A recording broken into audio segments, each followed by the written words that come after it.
Ça m'a réveillée. Mon coq, le Conador, est juste à côté d'elle. La porte vitrée s'est brisée.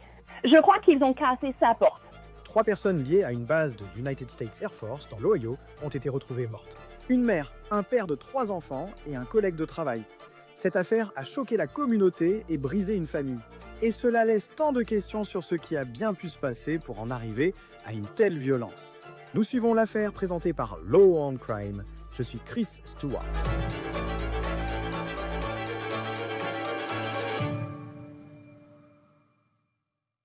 Quelques jours plus tard, il reste encore tant de questions à ce stade sur ce qui se passait dans la vie de cet homme. Pour l'amener à tuer sa femme, la mère de ses enfants et un collègue de travail, tout cela selon la police de l'Ohio.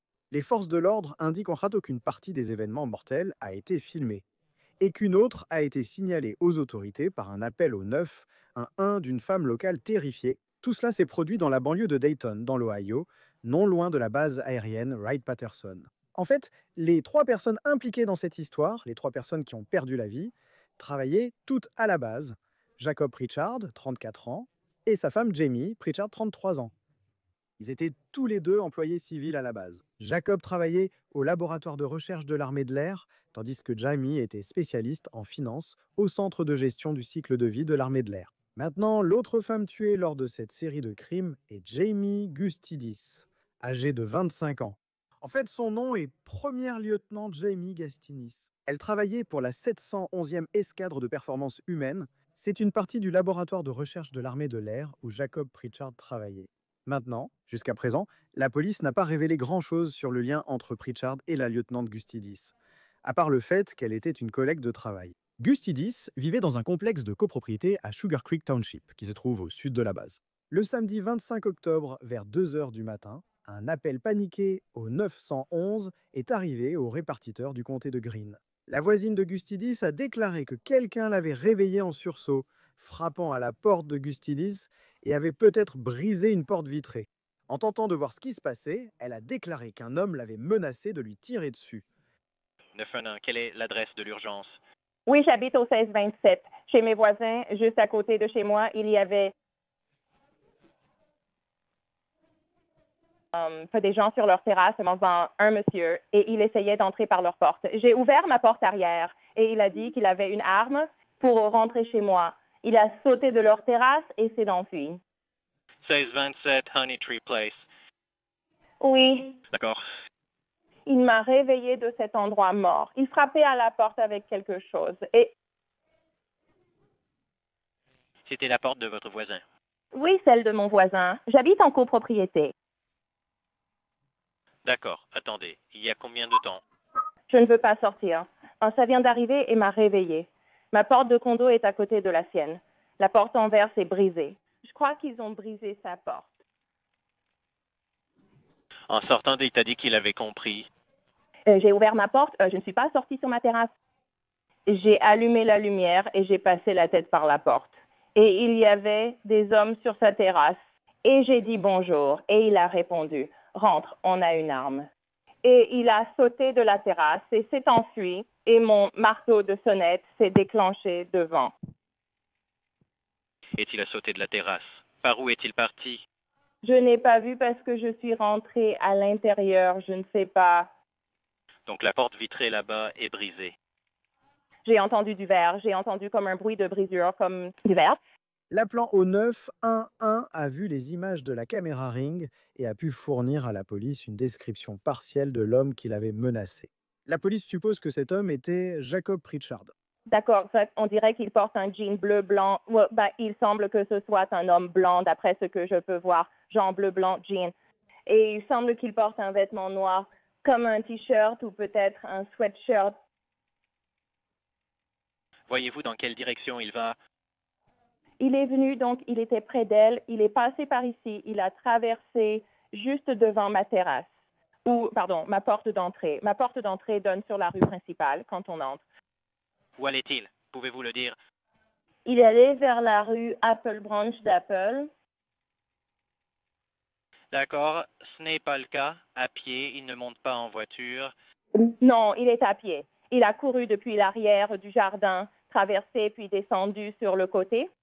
Je veux juste que vous restiez en sécurité. Nous préviendrons les agents pour qu'ils viennent et que vous puissiez leur expliquer.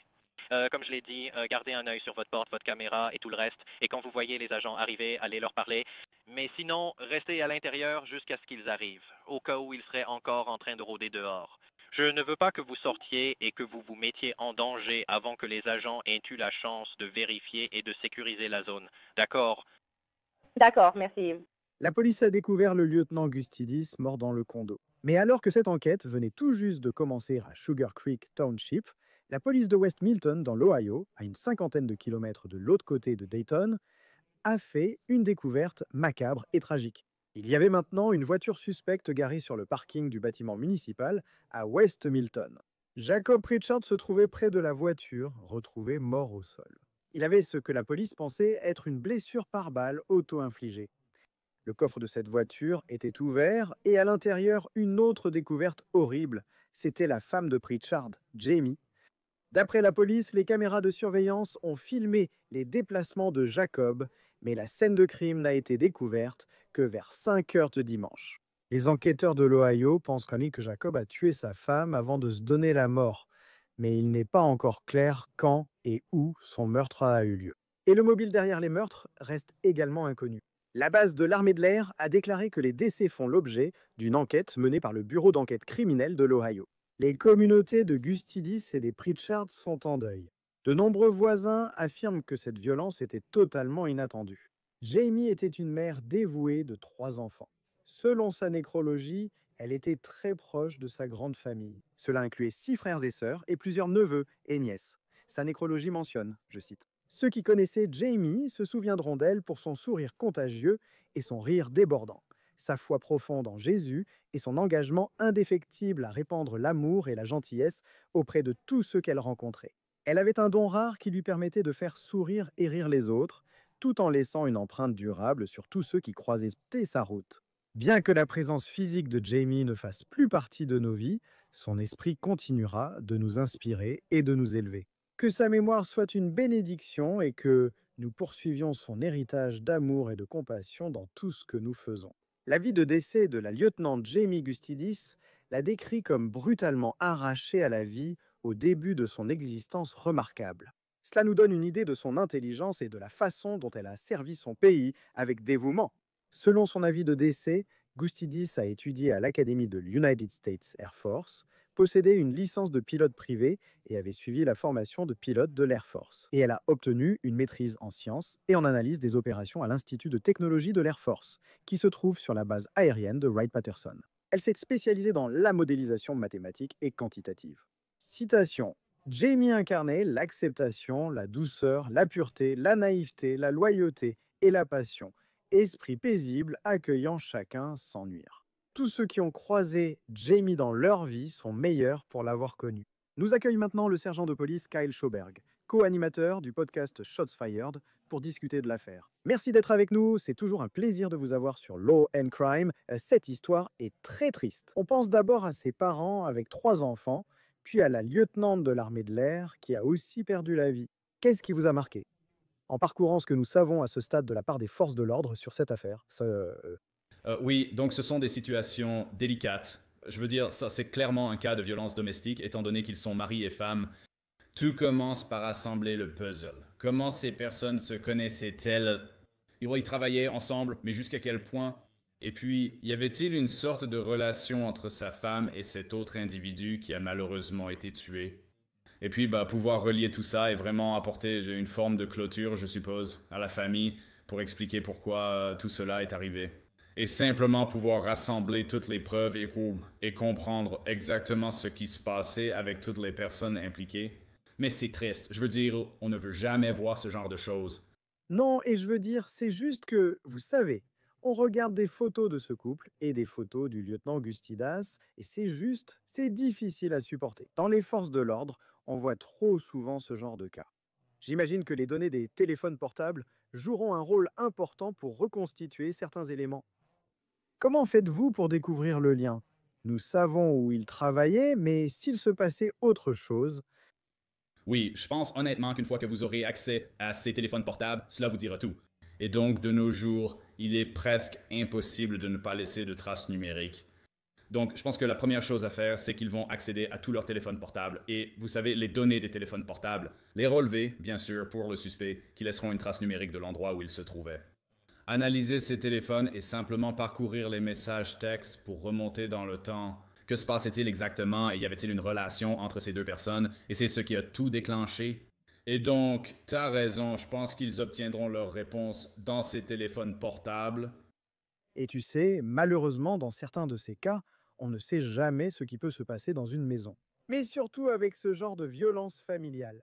Mais que cela se soit passé comme ça, selon la police, et que cela ait eu lieu à deux endroits différents séparés de 50 kilomètres. Pour lui, qu'il menace ce voisin et qu'il mette sa menace à exécution, qu'est-ce qui t'a marqué dans cette partie-là? Oui, je pense que pour lui, c'est vraiment la colère pure et le fait qu'il allait commettre ce crime jusqu'au bout. Je pense que c'était évident pour nous, et il se moquait de qui le voyait ou des témoins. Tu sais, il savait clairement qu'il allait être filmé, et je pense que dans un cas comme celui-ci, c'est juste malheureux, mais des gens comme ça sont déterminés à accomplir leur mission. Et sa mission était de tuer cet autre individu, d'aller tuer sa femme, de conduire jusqu'au poste de police ou où que ce soit. Le meurtre a eu lieu avec sa femme, les corps ont été retrouvés. Lui et sa femme laissent le coffre ouvert. Ils se garent sur le parking de la mairie ou sur un parking municipal. Je pense juste que tout cela se résume à une rage totale. Rien ne l'a arrêté cette nuit-là. C'est finalement ce qui s'est passé. Oui, car parfois, dans ces histoires tristes que nous couvrons, la violence familiale conduit à ce qu'une personne ôte la vie à une autre, puis à elle-même. Et tu le saurais mieux que moi.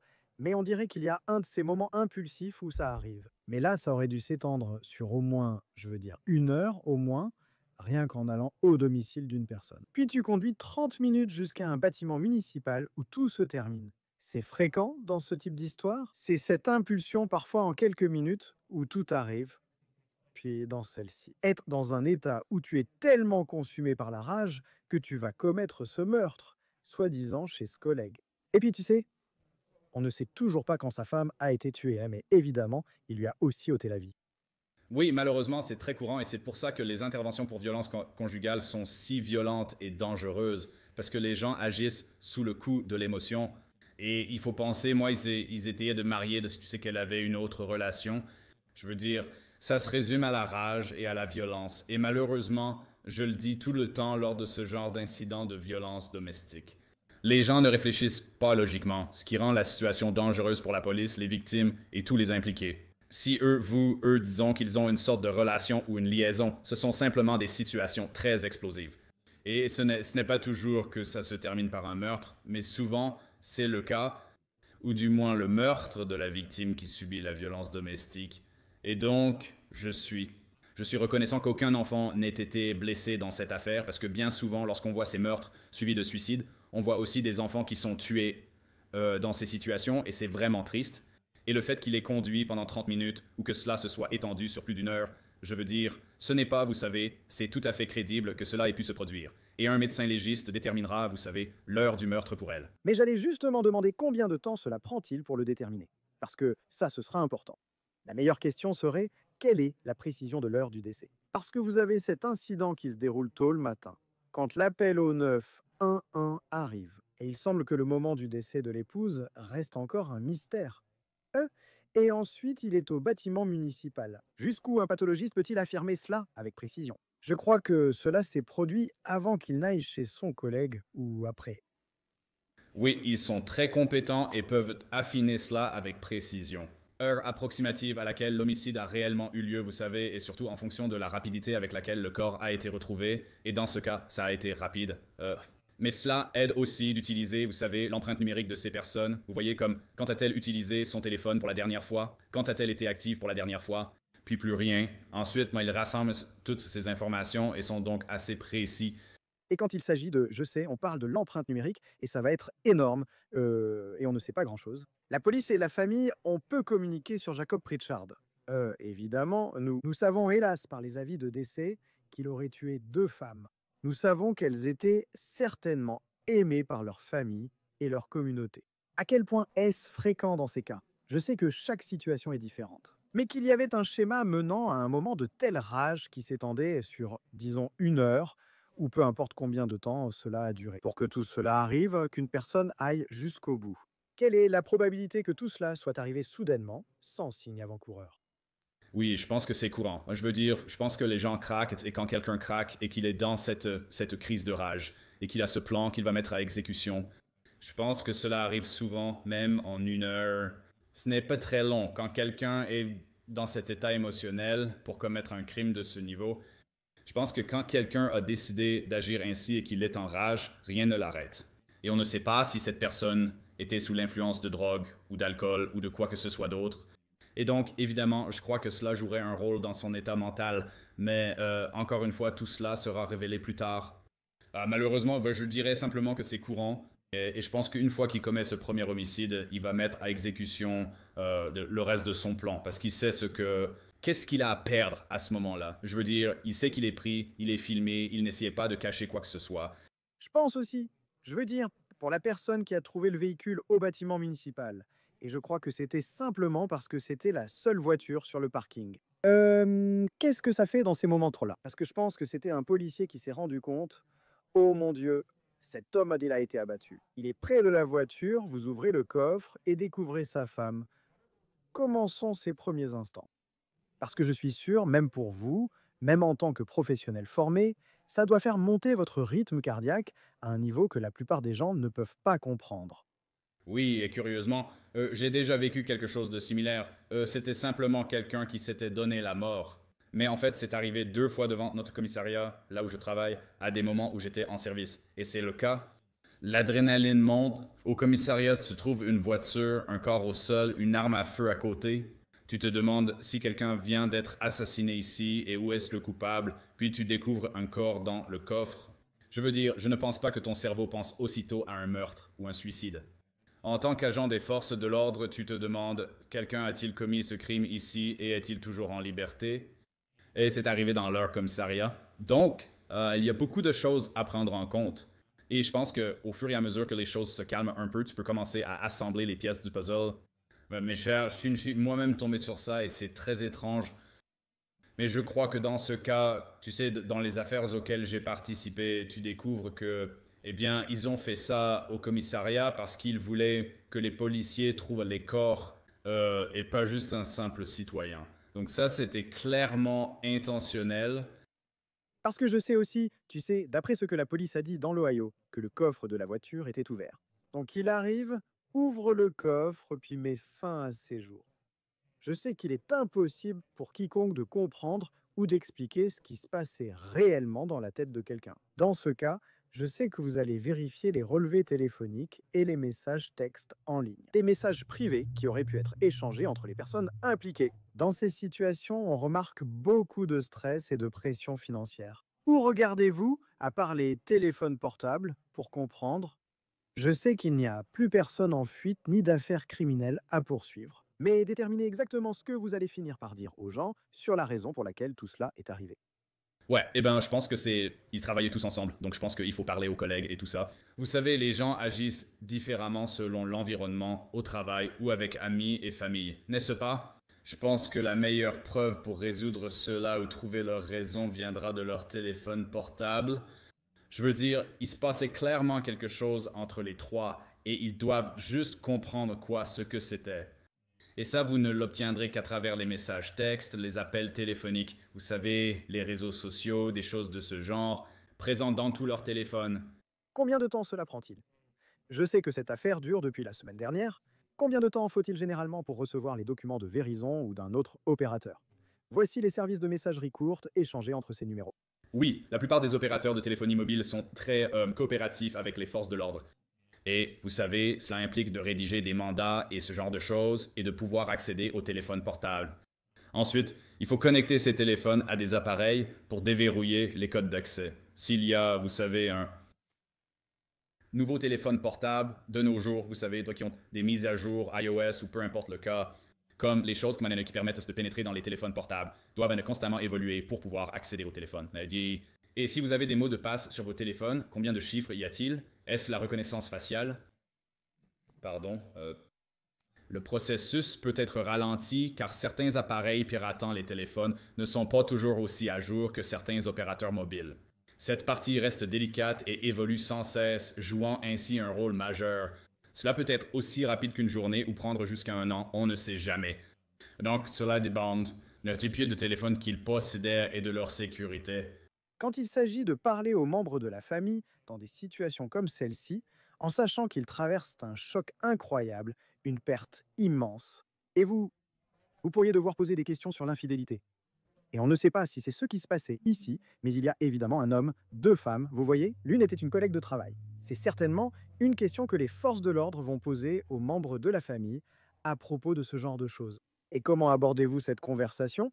Parce que je suis sûr que cela peut susciter beaucoup d'émotions différentes chez les gens. Oh oui, ce n'est jamais une conversation confortable à avoir chaque fois qu'il y a, vous savez, n'importe quel type de décès. En réalité, il faut asseoir ces personnes et leur expliquer « Écoutez, vous savez, aussi inconfortable ou difficile que ce soit, nous devons vraiment aller au fond des choses et comprendre pourquoi cela s'est produit.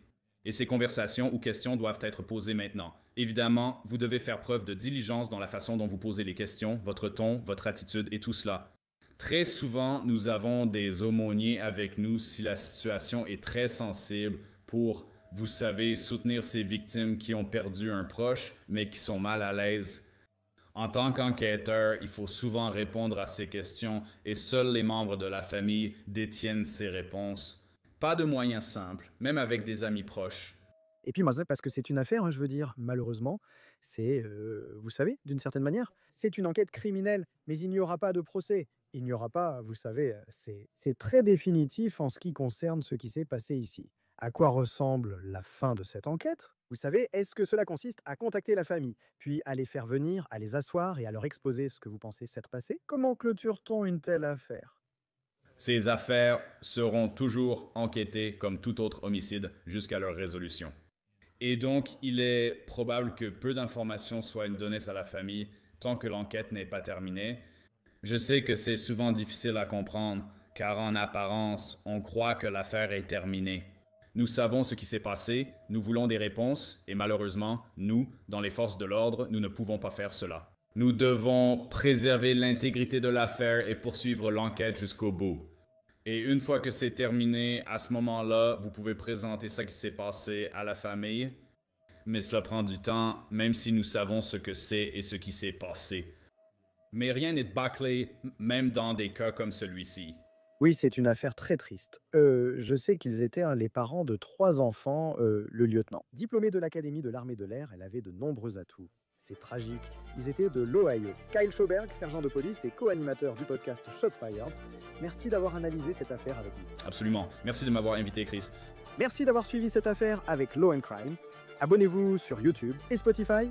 Chris Stewart. On se retrouve la prochaine fois.